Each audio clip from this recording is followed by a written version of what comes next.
Pasha, how is it in Belarus? It's, I think, right now not only the virus situation, it's also the political situation, which is challenging in Belarus.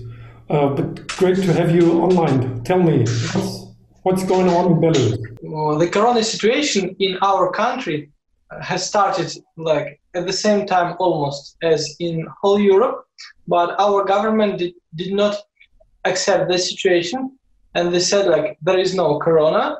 That's why though we have some statistics, we all know in our country that this is not true, because the mindset of our country or the government is like still the USSR tradition.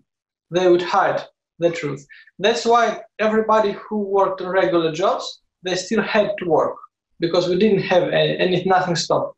I work in orchestra, though because my orchestra is in the musical theater, they stopped the theater because people would not go there. That's why I had some kind of vacation.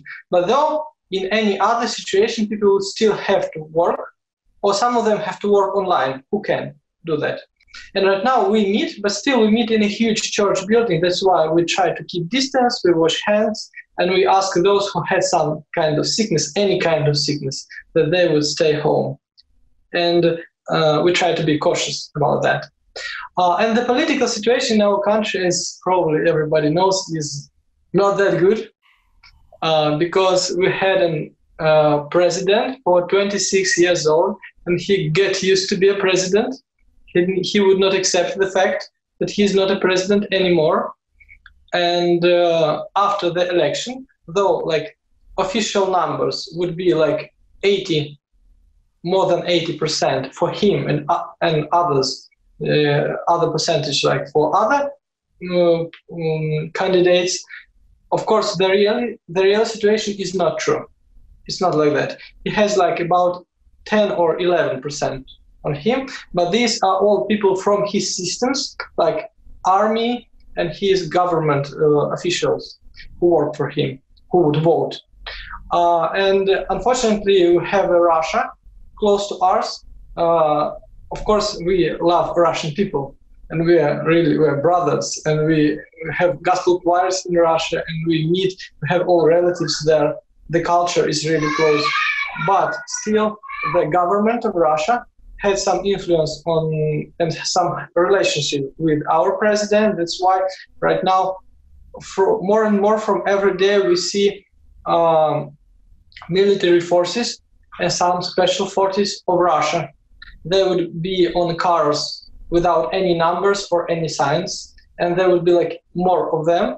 And though mostly a lot of people from Belarus would be on strike because they would not accept this, like the results of official elections.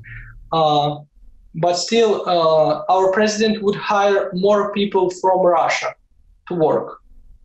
And he has some relationship with Putin, who would help him. And like, I'm not into politics, and I'm a musician, and I'm a Christian, but still I know that lots of people were put to prison, lots of people were beaten. And of course, like right now, officially it is really known, though they would let them go, those people, they would still arrest new people. And they, as far as I know, they would be more gentle to them. They would not really beat them. They would not kill them, because like all the Europe and all the world know about that. But they still use this as a good example. Like if you would say anything about our president, you would lose your job, or you will be beaten, or you will be killed. And unfortunately, this is like the situation that is not our president. He controls all the TV and radio, but he does not control the internet, because like internet is free. Though you probably have heard that we had internet blocked for a few days during the elections, and there were also a few critical days when we had marches, when people would march on streets with flags saying that they're against. And telling the truth, that I've been on some of these marches, and I would say that people there are not aggressive at all. They're mostly all intelligent, they're very extremely polite. And I would say that the main concept of these marches is just to show everybody.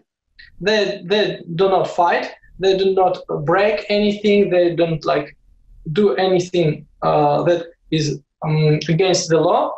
But still, they want to show everybody. But of course, we pray, and I feel like we still need encouragement. That's why we started to meet offline, with our gospel choirs, because we sing together, we talk to each other, and people just really need this joy, this encouragement. And of course, this is a really good time for prayers and for sharing good news to everyone, because people are open, people understand that we don't have any thing that we can do on our own.